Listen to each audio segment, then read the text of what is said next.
esquinté de cette manière.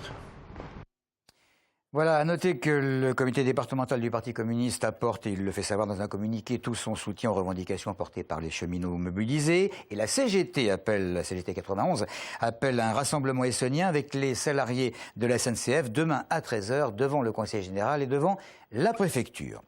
Politique à présent avec Nathalie Kosciusko-Morizet sur France Inter. Ce matin, NKM a été interrogé par les auditeurs et a notamment répondu à la question de savoir s'il ne fallait pas, dans tous les partis, que les plus anciens cèdent la place au quadra, histoire de renouveler les idées. Voici la réponse de la députée de l'Essonne.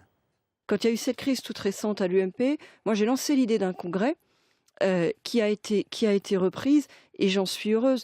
Vous savez, quand il y avait eu la guerre Copé-Fillon, j'avais fait la même chose, j'avais lancé le site internet jeveuxrevoter.fr.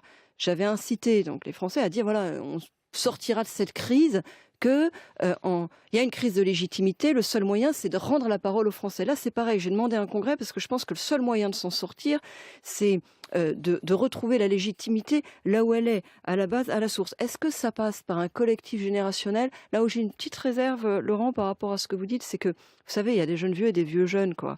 C'est-à-dire que penser que c'est parce qu'on change de génération que tout va aller mieux, faut pas que ce soit cosmétique. Alors on va pas être disgracieux, on va pas citer de nom, mais dans ceux qu'on appelle les cadras, est-ce que c'est forcément tout moderne, tout révolutionnaire, tout différent? Est-ce que c'est forcément des nouvelles thématiques?